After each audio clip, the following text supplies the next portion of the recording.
Perfect. All right. It is 6 o'clock on my clock, so we will get started because we appreciate your time tonight. Welcome to the August Public Image virtual session.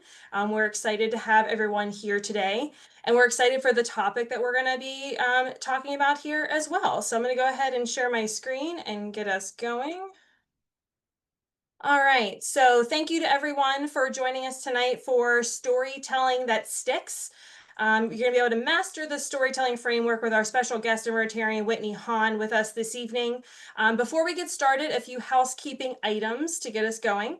First, we do have caption translations turned on. So if that is something you would like to use this evening, we encourage you to go to the More button in your Zoom settings and go to that caption area, and you should be able to set your translation caption preferences accordingly.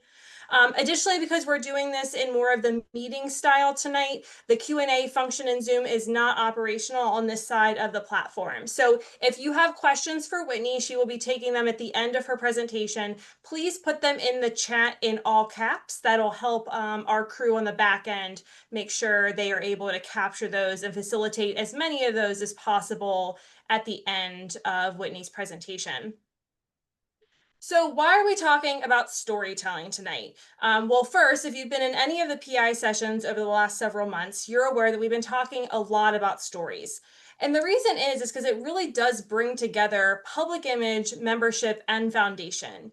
We need stories to make things more relatable to people. We know stories evoke emotion. And so when we think about getting someone to join our club, donate to the foundation, engage with our project, sign up to serve, we know that a story does that better than just facts alone.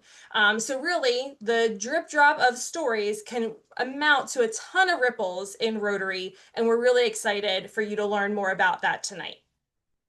And so without further ado, I'm going to introduce our speaker because she can do what I just said times 100 in a way more funnier, wittier, digestible way. Oh boy. And that is Whitney Hahn. Whitney Hahn is a proud member of the Rotary Club of Key City, or Key City Rotary, in Frederick, Maryland, which is in District 7620, and has served as the club public image chair since 2024. She's known as the No Busyness Advisor. Whitney's insights on leadership, culture building, growth strategies, and the entrepreneurial journey make her an in-demand leadership and management consultant and contributor to numerous books and podcasts. She's also a frequent speaker and facilitator in business events and workshops. She is the founder and CEO of Provoke Better. She also plays a respectful game of Jeopardy and a disrespectful game of Cards Against Humanity. And most importantly, I get to call her my friend. So without further ado, I'm going to stop sharing my screen so Whitney can share hers and we can get on with her presentation. Whitney? Thank you, Dr. Waters. You know, I love taking every opportunity to call you Dr. Waters because you did not go to 8 years of doctor school to be called Mr. Evil. No, I digress. Thank you so much. Pleasure to present this topic tonight. Storytelling is something that is near and dear to my heart, and I know it moves the needle when it's done correctly for Rotary. So if you haven't done so already, what I want you to do immediately is think about a service project that your club has on the horizon, something that is coming up. Because the light bulbs start to come on when you apply the framework I'm about to share with you to that service project. What Ashley did not share with you, in addition to the Q&A, which I encourage you to use, is that I will be allowing some people to share some of the rough drafts that you've written based on tonight's framework during tonight's call. We bring you up into what I like to call Tough Love Lounge, because tough love is still love. That immediate feedback can go a long way, not just in only helping you make that story better, but everyone else who listens will go, okay, I get it. So for the few, the bold, the brave, Tough Love Lounge is the place to be. So we'll open that up throughout tonight's conversation as well. Before we get into that, think about the last time you heard somebody talk about an upcoming service project. No names. This is a no shame zone, a no name, no shame zone. But think about the last time you heard somebody talk about a service project. Raise your hand or type in the chat why if you were bored. If you checked out, if you said to yourself, or perhaps out loud to someone at your table, I have no idea what they're talking about or why it matters. Be honest. Raise your hand if you worry that perhaps that someone was you. It happens, right? Yeah. Little too in the details, sounding repetitive, lack of detail in the announcement. So we we have both things that happen sometimes. That's absolutely true. There are too many details or perhaps not enough details. Not pertinent to me. Salvador, that's the one that gets me in the feels. And that's actually the one we're going to talk about the most here. Because when you solve that one, a lot of the other ones are solved as well. It follows the one thing rule. What's the one thing you can fix that makes everything else easier or unnecessary? It's making it pertinent. You can anticipate the ending, same words without impact. Oh, you guys are giving some great examples here. Okay. The framework that I'm about to share with you will help you resolve so many of those issues. And it's repeatable not just for service projects, although that is the thing I want you to practice on and apply the framework to tonight, but it's repeatable for grant requests. It's repeatable when you are talking to your board, whether that's at Rotary or in your real job, assuming Rotary is not yet your real job yet. It is applicable if you're trying to convince your family to do this thing that you want on family vacation instead of that thing you want on family vacation. And once you understand the storytelling framework, you'll start to see it show up in lots of the favorite sorts of entertainment that you enjoy. And you'll see it at play in lots of communications all around you. You say, oh, okay, the veil has been lifted from my eyes.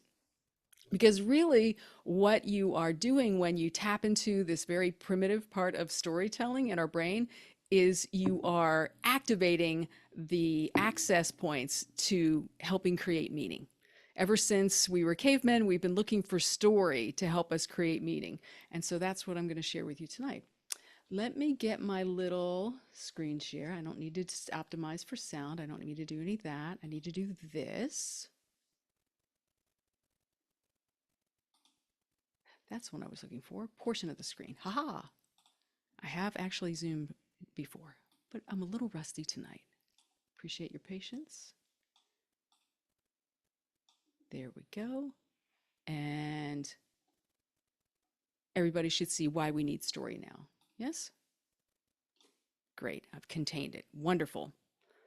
It is the story that moves people. It is the story that helps them have just the right amount of details to know if it's relevant to them. And if it's relevant to them, it tells them how to get engaged with it. Because really, it's the story that moves people along. It's not the bullet points. It's not the fancy slides. It can be some images, but it's not totally the images. It's the story. And it's not just about entertainment, although it's certainly helpful if it's entertaining. The story becomes the currency for your club. It is the thing that engages. Because when you are engaging the primitive parts of our brain with story, you get people to show up. You get people to contribute ideas. You get people to bring friends that might become members. And this is where your service club has value. This is why we need story, because without it, your good ideas just die. Villains like apathy and confusion and inaction sabotage the best of ideas. When we tell better stories, we build deeper connections that activates our membership so we can take bigger actions. And as I mentioned a moment ago, story's been activating in our brain since we were cavemen. This is a very deep, primitive, hardwired part of your brain. It's how we draw meaning out of things. So ever since Ugg and Thug sat around the caveman campfire and talked about the woolly mammoth hunt that day, we've been trying to make meaning out of story. Unfortunately, if you're Ugg, very excited about the hunt, but Thug wasn't there, see Thug there on the right, not so excited, right? That's the problem we have to overcome in story. And as leaders in Rotary, it's our job to do that. So our club members, our community partners, and our stakeholders become the center of the story. It becomes relevant to them when we do that. The very simplest part of this framework comes in 3 parts. So write this down on hopefully a blank sheet of paper that you have in front of you. This is your cheat sheet for I'm in a hurry, Whitney, what do I need to know? The blueprint has three parts. The first part is the problem. The second part, the audience. That's the hero, if you will. And the third part is the clear next step. If there's no problem to solve, there's actually no tension in this story. And from a storytelling perspective, things get pretty dull and boring pretty quickly. If there's no hero, and the listener always wants to be the hero, we want to be the center of our lives all the time, whether we admit it or not. The caveman part of you does. And if you're not the hero, there's no connection. There's no relevance, as someone put in our chat earlier. And if there's no clear next step outline, what's the action you want me to take, then you're unnecessarily bringing confusion into the play, and you might not have an impact because they don't know what they're supposed to do. So quickly, I'll unpack these for you one by one. Then I'll show you actually a really easy 9-part tic-tac-toe process where you'll outline that service project I asked you to think about earlier, and then we'll get into Tough Love Lounge. The super easy 3-part always starts with the problem. The problem punches first. So when you start to think about the project you have coming up, what's the problem that project will help solve for the people you're doing that project for? Start with the problem and get their attention. Yes, you will get the PowerPoint. Happy to share that with you. Start with the real world, the tangible, the problem parts that you have evidence for that your service will solve for you. And make the need to solve that problem as visual, emotional, and urgent as possible. Let me give you an example. Instead of saying, we raise money for literacy. Now, I love literacy as a problem statement to solve, right? We raise money for literacy. Not very visual. Certainly hasn't included me in the story yet. Not seeing how I'm relevant. It's not vivid. It's not emotional. It's not urgent. Meh, right? Kind of meets the meh. But instead, if you say, too many kids in our town still can't read at grade level. You've painted a picture in my mind immediately. And if you pair that with your solution, then you're going to get action. Then you will get engagement. So when you punch first with that problem, make it visual, emotional, and urgent, you've overcome the first important step. But remember, if there's no problem, there's no reason to care. And apathy, that villain, might win. Once you've outlined the problem, you want to make the audience, the listener, the hero. Rotary is not, in fact, the star of the show. Rotary is like the concierge, if you will, to this service project. We make it possible. We group people together. We facilitate the connection. We might arrange certain logistics with our partners. But the audience member that's listening, that could be the member at your club meeting, that could be the reader of the newsletter or the social media post that you're putting out. They want to be secretly the hero of their own adventure. So you want to think about the people we serve and the people we invite to join us as the heroes. Rotary, in this story framework, is actually what we call the guide that helps those folks succeed. So another example here, instead of saying, our club built a community garden. Your club has become the hero in this vocabulary, and we need to change that. So if we change it instead to make it about the people we built the community garden for, you might say, local gardens now have fresh produce because they stepped up with Rotary walking beside them. Can you hear that flip? And the rule of thumb I always like to use is to think about how many sentences start with we or I. We, the club, or I, the coordinator of this service project. The more we's you have, the worse it is. You do not want to we all over your audience. You want to make it about them. And sometimes that's just as simple as flipping the sentence from a we are building a club, a garden, to local families will receive. Think about the outcome you're helping to produce. We're helping make that happen. That comes at the back end instead of the front. And in the super simple 3-part process, the next one is the call to action. You want something very clear, very simple, because a good story always points somewhere. You need to tell people exactly what to do. Join us for this, sign up to volunteer, donate today, meet Saturday at 10 a.m. There's one clear call to action. Make it as simple as possible. And do that when they're emotionally engaged. because you've already started a good problem statement and involve them in making sure that they're part of the solution. Because the brain loves clarity. Clarity creates momentum. You need to point them in the direction that you want when they have that momentum. So ask for the date, if you will, right? Don't just have a good time, ask for the date. What happens next?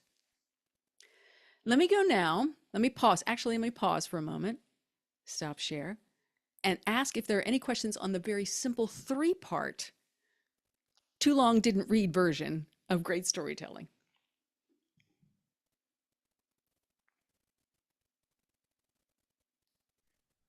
Whitney, this is Hamilton. I'm just so glad that I misread this. I thought this was storytelling that stinks. And I really like that it's storytelling that sticks. This makes so much more sense. And that 3-part thing is very helpful. So, Thank you, Hamilton. I yes, appreciate that. yes, And I very do helpful. wonder about your social life if you thought it said storytelling that stinks and you came anyway. Well, our Rotary Club is not reading on grade level yet. So, that was one of those things I couldn't relate to. But the rest of the stuff is very helpful, very helpful. So thank you. Okay. Thank you. Thank you for that. Thank you, Ray. Thank you, Jillian. Loving it so far. Okay, great. Now, before I get into the 9 parts, the more expanded, explicit version, take a blank sheet of paper. I love a blank sheet of paper because I like to not have boundaries on this. You might mind map a little. So I encourage it blank. If it's lined, okay, you do you. But try to get a blank sheet of paper and then draw 2 vertical lines, 2 horizontal lines. You're going to make an enormous tic-tac-toe board on there. Lots of big space. So you're just creating 9 blocks. Okay, get your tic-tac-toe board ready.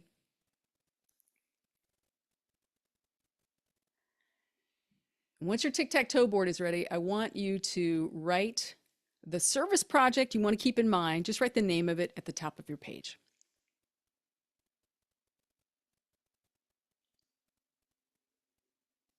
Everybody got that? Give me a Y in the chat. Give me a yes in the chat if you're ready. Your tic-tac-toe board and your service project are ready. Fantastic.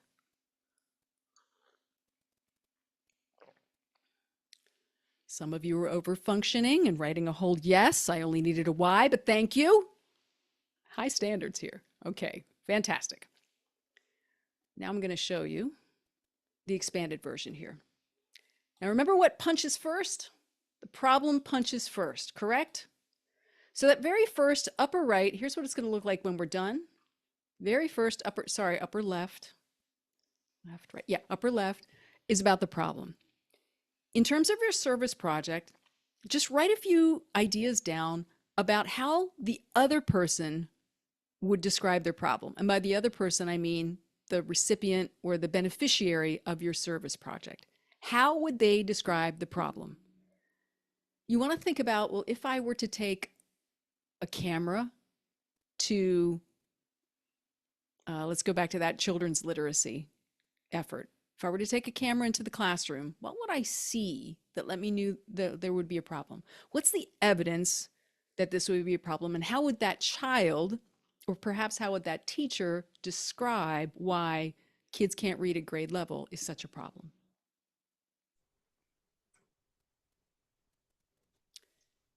Just pause for about 30 seconds. Let you write some ideas down. Oh, okay.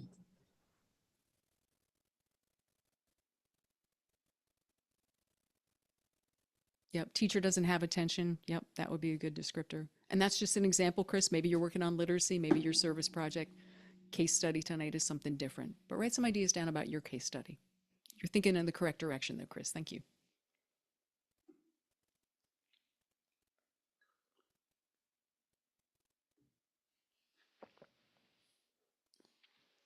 Because the problem is so important, it's so correct. You need to get it correct to get off the starting block. I'll take some people in Tough Love Lounge right now. Who wants to share with me some potential problem statements as written from the person who's experiencing that problem's point of view? You can just open your mic and join the conversation if you'd like. Chuck, I see. Oh, you're using, oh, Chuck Woolery, the raised hand. Go ahead. Yeah, the peace movement is not working. If you haven't noticed, more conflicts now in the last 20 years than in the previous. Mm-hmm. We still have genocides, and the Mhm. war is coming for us. Weapons of mass destruction are in everybody's hands if they want them, Okay.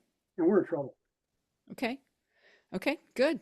You're certainly describing things from their point of view. The more specific you can get, the better in terms of what your upcoming project will help solve. I'm jumping ahead just a little bit, Chuck, but I think you can see where I'm going with it. So if this particular upcoming project is relevant to one aspect of the peace movement, zero in on that because we're going to want to connect the dots as closely and specifically as possible. Very good. The audience is Rotary people who are working for peace while they're also trying to cure polio, Yep. feed people, literacy rates. We're overburdened with causes, and I'm going for the root cause. Right. Well, you want to make sure that you are staying as focused as possible on that root cause. Because Right. as soon as you started, I could feel it happening to myself. As soon as you started talking about, and we're doing this, and we're doing this, and we're doing this, every time you add an and to the sentence, it's as if you're handing me another 8-pound bowling ball to carry in my brain, and I So can't. what I was stating was what wasn't working. The evidence that it's not working. Okay, gotcha. It's not working. Gotcha. Okay, good, good. Mary Ellen, thank you for that, Chuck. Mary Ellen, I see your hand raised, please. Well, we're getting ready to build a new like children's bike park adjacent to another big bike park here in Johnson City. Okay. And I was thinking something like childhood obesity and diabetes are problems because I think we've even gotten some diabetes related grant money for that. Okay. But talk about the problem of health in children. What do you think about something like that? I think it's a good start, but it's still a little too disconnected from the bike park is the solution. As an example, years ago, I was working on a campaign for bringing some additional funding to a breast cancer treatment center here in Frederick, Maryland, which is where I happen to live. We're an hour from Johns Hopkins, which is one of the nation's premier treatment centers. We're an hour from great treatment centers in Baltimore. And so we couldn't make breast cancer the villain of the story. That wasn't the problem. Everybody agrees breast cancer sucks. We couldn't make that the core problem to support the one here in Frederick. So we became obsessed with being extremely clear about getting cancer treatment at a distance is the problem. Imagine you've just had chemo and now you have to get in a car and hope you're not in rush hour traffic while you try to get home and not throw up. That sort of visual, emotional connection made a huge difference in the fundraising for that. So the more specific you can connect the problem and why this particular, in your case, a bike park is the needed solution in the community, the better it's going to be when you get just a little bit further down the trail. Thank you for that. Thanks. One more, Dave, go ahead.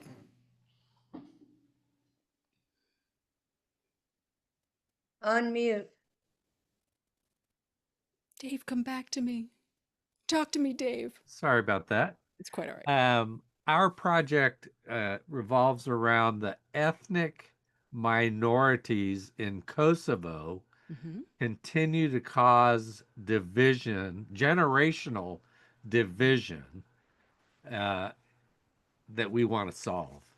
Okay, what's the name of your service project? Give me a little context. Yeah, it's a global grant called Empowering Youth for Peace in Kosovo. Okay, so you're specifically trying to interrupt that generational pattern. Is that correct? Yes. Okay. If the conflict continues, what's the problem for the youth that live there? I know it sounds like a duh question, but that's really what you have to get in touch with. Yeah. It's, continued division. Yeah. That can erupt into violence. Yeah. Write more about that. Okay. This is just an idea space. We're gonna narrow down to some core ideas in a little bit, but that you need to drive into that and say, okay, if I'm youth, maybe you mean 15, 18, 25-year-olds by that. Yeah, what we're targeting is 18 to 25-year-olds. Okay, so young adults was what I would consider that, young adults. Yeah, me too. Sure. Okay. So writing about it from their point of view, how it might impact their opportunities for just living safely, for getting a proper education, for raising a family in a safe environment, all of those things, right? It's very like Maslow's hierarchy, sounds like it comes to mind. Okay. Checking the chat right now here for a couple things. Hamilton, help me out. Is there anything before we move on from the problem statement that we want to clear up? Yeah, no, there was a great thing put in here by iPhone 4. That's, Gretchen Ross. Sorry, it won't put my name. My name's Gretchen Ross. there Sorry, you hi. go, by Gretchen Ross, aka iPhone 4. That's her who- rapper name. yeah, exactly. Stage name. It thinks to ask the organization you're working with Yeah. to help define that problem or that issue that you're dealing with. So don't leave it to yourself to figure out what you're working on, but ask the organization itself, how do they define the problem that you're trying to help them solve? Yeah, that's a great point. Thank you very much, Gretchen. You don't have to guess. You can ask. If you're able to collaborate with those people who see it every day or perhaps live it every day, ask them.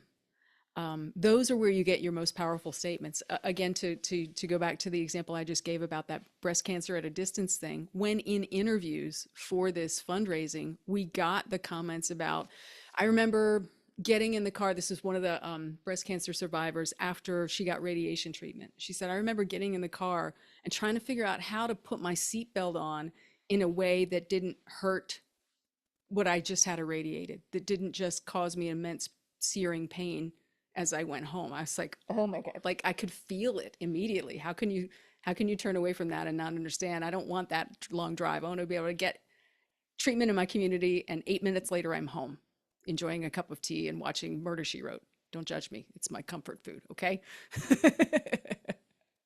Great. All right. Very good. Let's move on then. You guys are doing great.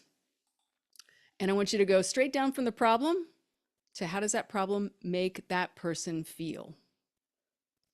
Not surprisingly, the negative feels are appropriate here. So what we're doing in storytelling language is we're pairing the evidence with the emotional part of it. So if you're unsure about the safety in your community, how does that make you feel? If you're a kid who is struggling to read at grade level, how does that make you feel? If you're someone who is doesn't have access to fresh fruits and vegetables, how does it make you feel? Write down some potential feeling words there. Or, as Gretchen has pointed out, make it a point to ask your community partner what that feels like the next time you collaborate with them.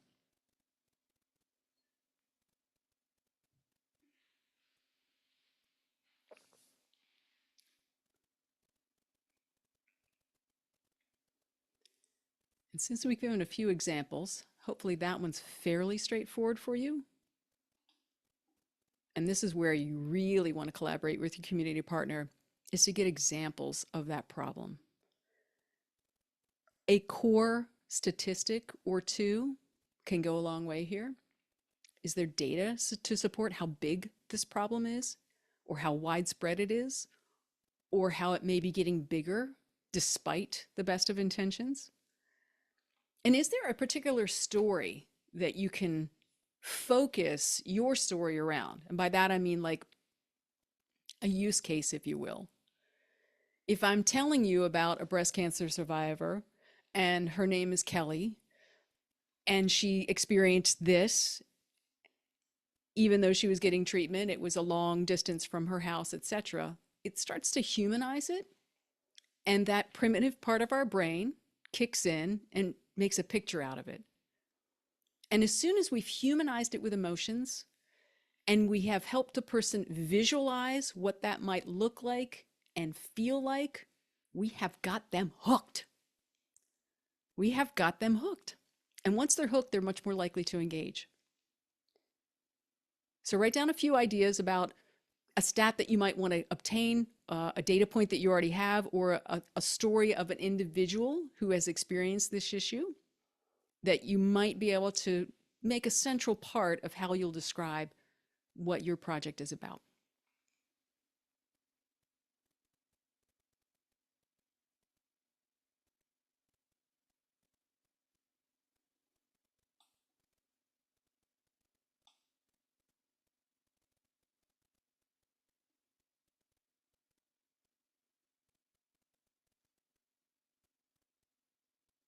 Yeah. Chuck, you're raising some good points. Peace means different things to different people. And so this is a good reminder for me to suggest to you that you pick words, choose vocabulary that makes sense to me if I'm 10. Now, sometimes I say this and people think, oh, Whitney, you're saying we should talk down to our audience. Nope, I am not suggesting that at all. I am suggesting that big words, technical jargon, or 3-syllable academic words create noise in our brain. And as storytellers who want this story to stick, we want it to be more like candy. And in order for it to be like candy, we need it to meet that like 5th grade test. Talk to me like I'm 10. If you're able to explain it in vocabulary, visual scenery, etc., that a 10-year-old gets, they understand the vibe of it at least, then you're in the pocket. You want to stick there. Yep, And simple and Whitney- concise is very good. Yeah, and Whitney, how would you say, like for instance, the idea of health?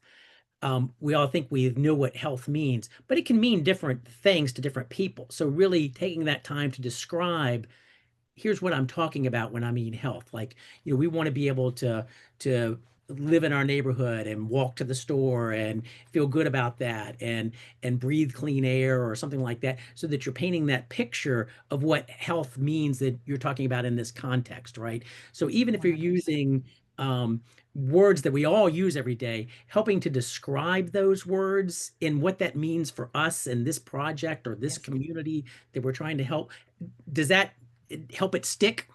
Yes, absolutely. And intentionally or unintentionally, I'm not sure, Hamilton, because you're so smooth when you do it, you brought some visuals to my brain. When we're walking through our neighborhood, I got that. I can visualize somebody walking through the neighborhood. Am I coughing because of pollution, or am I breathing easily? So that's where that visual dynamic of storytelling comes in and really helps it become simple, clear, and something that a 10-year-old understands. We can all picture that because we've walked through a neighborhood before. Great examples. Thank you. Simpler the term, the easier it is to put your arms around. You got it. All right, let's keep moving.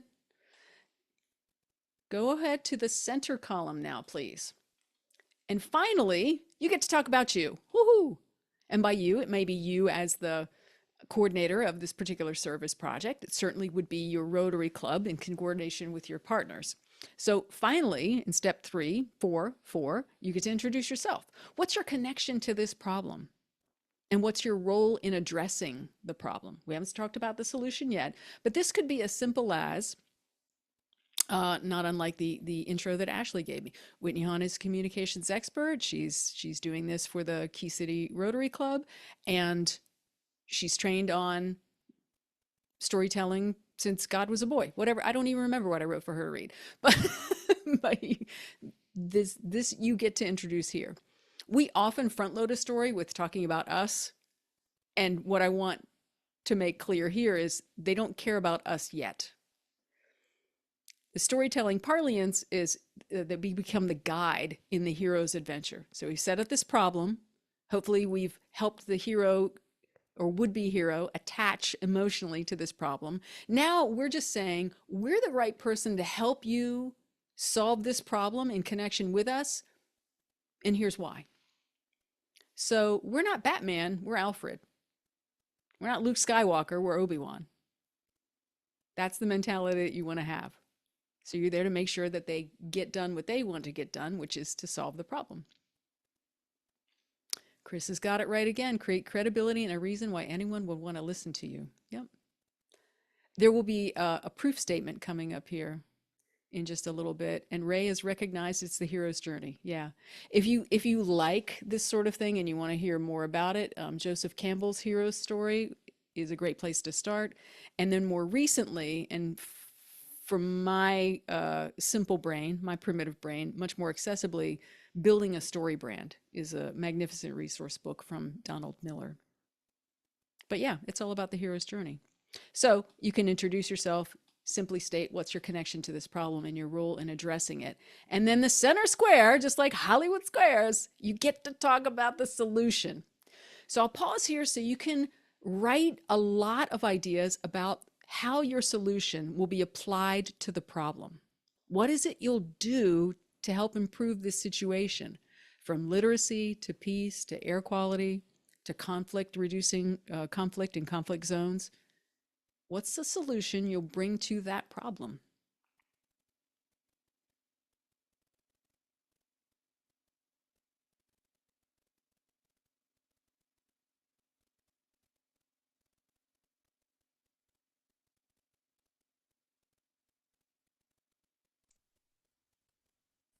Simon's given us a great story in the chat there too. Thank you for that. It's like a triple win there with the newborns. Oh, wow. That's fantastic.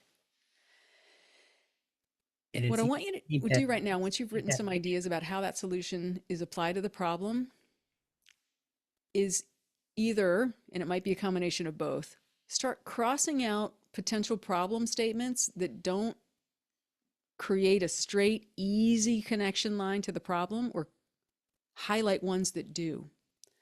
Again, drawing from that story that I shared with you about the cancer treatment center in my own backyard, if we'd gone after cancer is the problem, that didn't connect directly and simply to, but there's a treatment center 8 miles from my house that you should support instead of that one, right? And this is where people kind of get muddy sometimes. If there's confusion, this is where it happens, because there are so many different aspects of the problem that we could talk about. But how does this solution specifically address at least one of those? Narrow in on that. My Rotary Club, for example, is the phrase we use is adopted a local elementary school. And we do a number of things for them. And one of the things we do with them is we have reading days there to help with their literacy. But it's also a way to create community connection. And it's also a way to help kids have something that is their own, because we're starting to donate kids' books, not to the school, but that goes to the kids. We read this book together, now it's yours. And I'm going to get to write a little note in it and say, hey, I really enjoyed our time together today. Enjoy the book, Whitney. And then that goes with that kid home. And they start a book collection, maybe that goes someplace else, you know? And so there are a number of problem areas that I could talk about with literacy, but in order to connect the dots, I've got to pick one that deals with this, the one solution that we're bringing. Tough Love Lounge time. Somebody share a problem statement and how your solution applies to that problem statement. I want to make sure we get this right.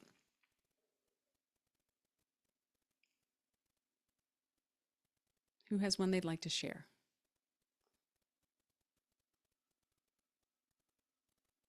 Melissa has one in the chat. Thank you for that. We're helping with a habitat build in our area. This is Habitat for Humanity, I'm guessing. A half day of our time where they paint and landscape will help a family have stability and a permanent home. You have a perfect opportunity to make this really visual. Really, really visual. So Melissa, I encourage you to lean into that visual aspect of it. And make sure that you're connecting, oh, we're painting and we're landscaping. How does that make a house a home? How does that make a new homeowner feel like they're part of the community? So you're making it visual, you're dipping into the feels, that second item that we worked on, and then you're connecting that solution back to it. Our club will make this new family or this new individual who's getting this home, before they're even in the home, they know this community cares about them. Why? Because we've helped beautify their home. Like, that's a feeling thing. I want to go do that. Okay, Kenneth, there's a problem. Many kids going to third grade can't read. Yep. What's the solution that goes with that? A one-on-one tutoring program called Let's Read. Does that pass the tell me like I'm 10? Yeah, super simple. Super simple. Love it. Food. A spaghetti dinner for kids and families at an underserved school for their parent-teacher convention. It's a one more meal of the day, if not the week. Wow. That's an emotional statement, and it gets parents involved in their kids' school life. Okay. The only rule that you broke there, Mel, so far is the we coming first. You make it about them first. So this is a great example of how you can just flip the order of a sentence and make it about them. For some families in our community, the only opportunity they have for a warm meal this week could come from our club. Join us as we host a spaghetti dinner, etc. Right? You want to make it about them, then include me, then talk about the club. You're quite welcome. Thanks for bringing that up. Okay. Going to keep on cruising here so we can touch on all 9 of these, and then I'm happy to go back to Tough Love Lounge, answer some questions, look over some more of the materials there. Proof that you can be trusted. Now, one of the folks in the chat mentioned this already. This is a credibility and authority checkpoint. So at the top of this column, we introduce ourselves. What's the connection to the problem, and how might we address this through this solution? Now, how do I know I can trust you? This is where we talk about proof. And one of the best ways to show that you can do something and be successful in the future is to tell people how you've already solved something like this previously. How have you been successful before? So think about if you've done something similar in the past. That's a credibility marker. Think about maybe you have certain club members who are more personally or professionally connected to this problem that are helping you with initiative. We know this is the right thing to do because we've consulted with 3 medical doctors in our group who help treat patients like this every day. I'm making this up for sake of example, but you can see where I'm going with it. Because, and this is a hard thing for nonprofits, for example, to wrap their arms around. People, in fact, do not give their time, their treasures, or their talents to need. They give to success. If you can show them that joining this project will lead to success, they are far more likely to invest their time, their treasure, and their talents to it. This is your chance to show them you can be successful, because we've been successful in other things like this before as a club. This is the credibility point. Okay, does that make sense? Okay, love it. Last column. This one will get a pause because it's a little tricky for some people too. And we call it the plan. What's the 3-step plan? And we make it 3 for a reason, because again, it has to make sense to our caveman brains, for how we'll make this solution solve that problem. We're going to bring enough spaghetti dinner for 100 people to the classroom. We're going to serve up smiles and spaghetti. And we're going to just love bomb the crap out of these families that need it. It's the rough draft language, right? You can play with that, but you get it. What's the plan? How are we going to make that done? Make that happen. And you want it to be accessible to a 10-year-old. This helps solve the problem that was mentioned very early in our conversation about sometimes I have too much detail, sometimes I don't have enough detail. So the framework says, give them 3 pieces of detail to move them in big chunky bits from there's a big problem, we have no way to get it solved, to, oh, I can get that solved. So think about this big, like, crocodile infested river between you and an ice cream stand. Maybe Whitney wants ice cream tonight. If there's a big crocodile infested river between, I'm going to take Ashley for ice cream. There's a big crocodile infested river between Ashley Waters and I and the ice cream stand, and she doesn't know how to get across. But if I say, Ashley, it's cool, I've been here before. There's a big rock right here, we're going to jump there. And there's another big rock right there, we're going to jump there. Then one more big rock, and then we're at the ice cream. She's like, I can do this, let's go. That's what you want to think about when you talk about the plan. It's not all the details, it's big chunky rocks that just gives them some momentum as they help you and move towards the solution. And Whitney, as we cover these last 2 boxes, we want to make sure we leave time for some questions here. that plan, that can be something that can be worked out, adjusted as needed, things like that. Well, you want to communicate it and you want to be as clear and consistent in communicating it as possible. Okay. Yep. But it is pretty high level. I don't have enough detail. I have too much detail gets solved here because if I'm not hooked yet, because I'm not sure how to proceed, this is either going to make the difference between me saying, okay, I think I can do this. I'll need more detail to get it done, but that's okay, right? And they'll take the next step. Or, yeah, this is not for me. And that's okay as well. James, welcome. We're glad you made it. Yes, the recording and the slides will be available after the meeting. Appreciate the question. Just for context, one more time, this is the tic-tac-toe, the 9 frames we're working on for this story.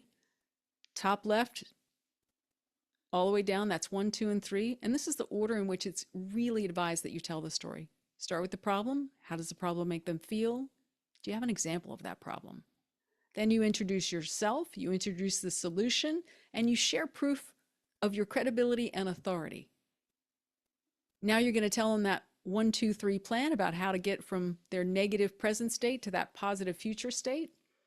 And the last 2 squares go pretty quickly. And this one we call the stakes for success and failure.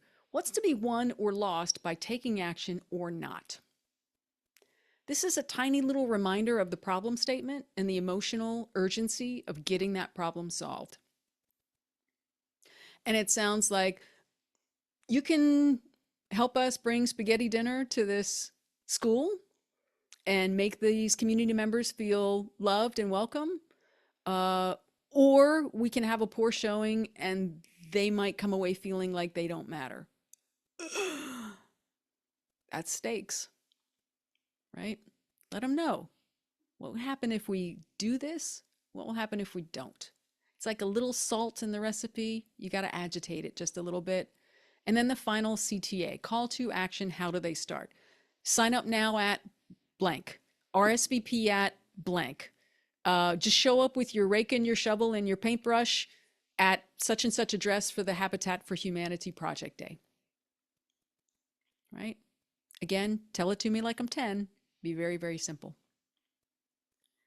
Those 9 sticky little buckets there on your tic-tac-toe board, simple as they sound, when you perfect them, will make the difference between your projects being engaging and making sure that those villains of apathy and inaction don't take over a good idea.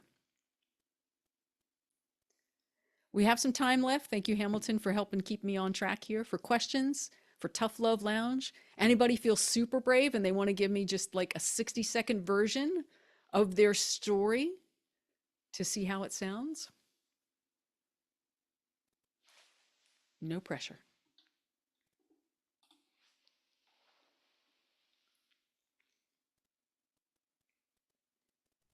Mine was a beer pouring service project. So, it was a little bit of detail there on, the problem of that people need beer. And if people like Sean Patty, are angry in the line, they get belligerent, and how do we handle that? So, but some of the other things that were brought up were very focused on, for instance, if it's a sensitive project, right? You mentioned about the house.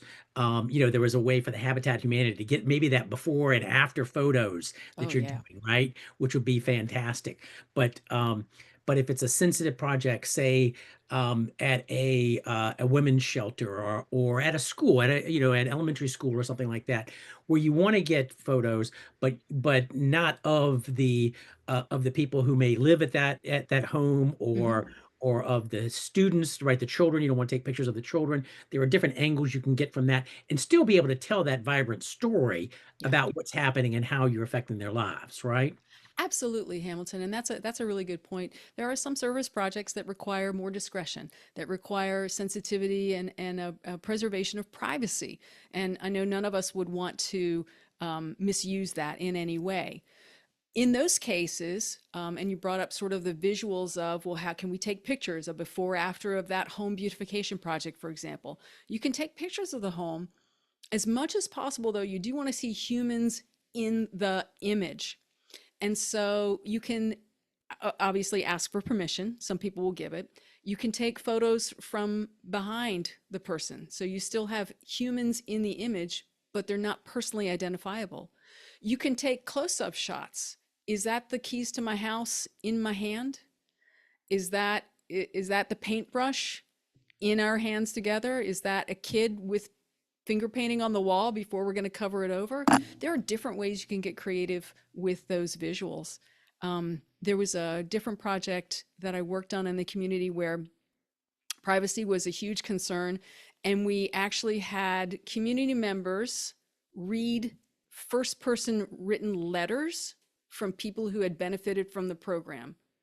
So I might have invited Hamilton, I might have invited you in, and I said, I want you to read this letter from someone who was in the program who was describing the problem they were in, what this community group did to help them, etc. So their privacy was maintained while we still were able to share their story. So just get creative a little bit. Make sure that is included, because that's where that emotional stickiness really becomes so powerful. There's a question about on how you develop that solution, that step 5, that center box, right? And that's really sort of is that the heart of the work that you're really trying to do here? You're wrapping this story around the heart of that solution you're trying to solve for? It is. So often we jump right into, we're having a fundraiser, we're doing a drive, we're collecting shoes, we're whatever. But why? Why does that matter? So you're right.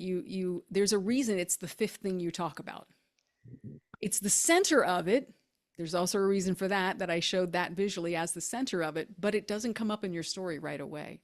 So to develop possible solutions, that's Kenneth, it may be as simple as doing the thing that you wanted to talk about first, 5th. We're holding a fundraiser, we're holding a peace rally, whatever it is. It could be just that simple. Chuck, I see your hand up in the visual here. Yeah, I don't know if anybody's familiar with Buckminster Fuller or the World Game that we created about 50 years ago, but it's now a full-loaded AI website with several AI platforms where you can go in and put in a problem that you have, and it'll work you through the solutions, like the steps through to doing it, plus linking you with other people who have the same problem and working on the same problem. It's a genius website. Wow. I highly recommend it. It's newworld-game.org. Great, thank you. And there's another question in the chat along that realm of how you're using AI to help wrap around this, right? Or wrap around the storytelling. And we do in our archives, we've done some webinars on AI and how you can use that in your storytelling for public image. But Whitney, do you use AI at all, and how do you use it as a tool to help wrap around what truly is the story you're trying to stick here? Great question. Yes, I use it.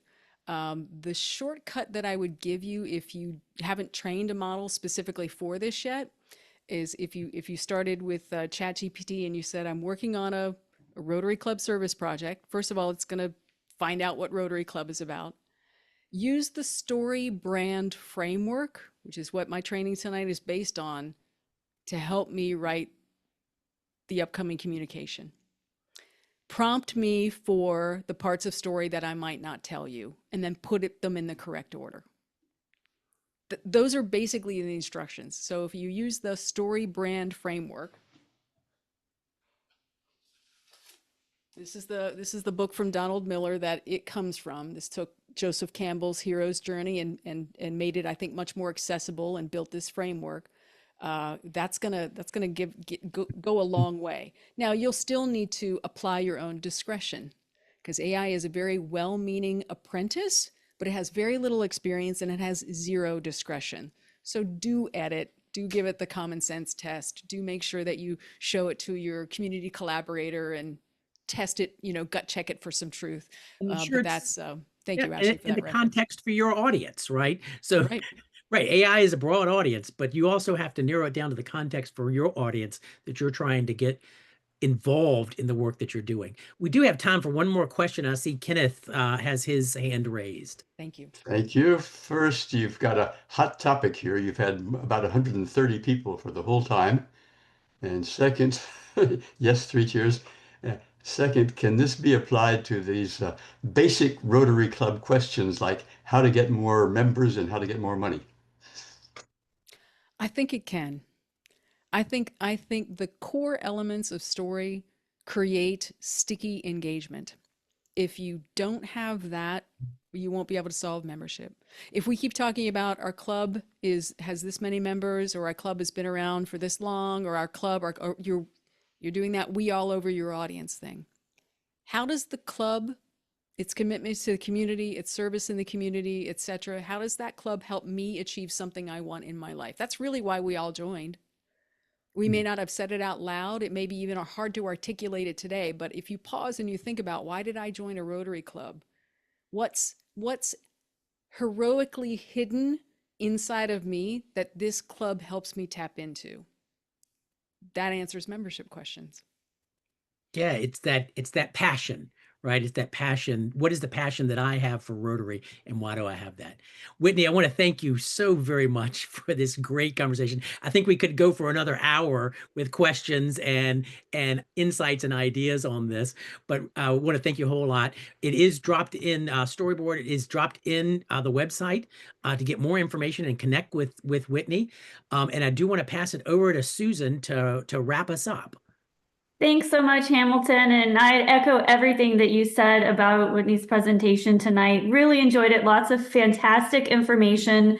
I know we had some questions on the slide deck, and this webinar was recorded. We have an archived webinar page on our website, and we post all of the recordings there as well as the slide deck. So we'll absolutely get that out to you. We'll also be sending it out in an email later this week to everyone who registered, so you can share it with anyone else in your club or district who might benefit from this information.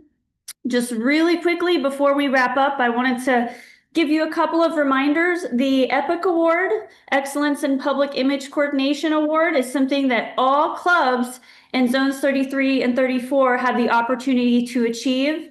It consists of monthly tasks that started in July and go all the way through April. So if you missed July, that's okay. You can still go back and make it up.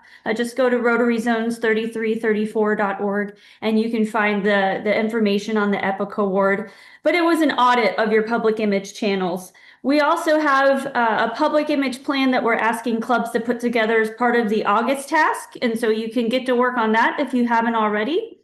And for the September task, a content calendar. And these are all forms that you complete online, submit the information online, and the EPIC Award status for each club is also posted on our status page at rotaryzones3334.org. So you can go back and look and see how many tasks your club has achieved and if you're on track to get this prestigious recognition from Zones 3334. If you're a district leader, just check in with your district public image chair. If you are the district public image chair, make sure you're aware of the district challenge and are working on some of the things like helping clubs get public image chairs entered into My Rotary, taking your Learning Center courses on public image, and also auditing your district channels as well. And share stories of impact, because we want to hear what clubs are doing. Obviously, it's an important focus of ours because we have an event tonight that's dedicated just to storytelling. So, and we'll continue to spread that message, as Ashley said, throughout the year. But you can find stories from clubs and Rotarians posted on these social media channels. So make sure you're keeping in touch with us. And just a couple of upcoming events. The Membership Action Plan, the MAP webinar, is coming up on September 8th. That's a monthly webinar. And in September, they're going to be talking about energizing members' engagement. Foundation Matters is always the third Thursday of the month. So make sure you check that in. Check out that event. It's always covering a different topic centered around the foundation. And then our next live event is going to be on Tuesday, September 23rd. We're going to be talking about planning events. So kind of tag on to the storytelling session that we had tonight and talk to you about how you can best prepare events like a World Polio Day event. for example. So just some upcoming things we wanted to make sure to remind you of. And of course, you should be receiving our monthly newsletters or emails that also have links to register for all of these events as well. So thank you all for being here this evening. We look forward to seeing you around the zone and at our virtual event next month. Have a great night.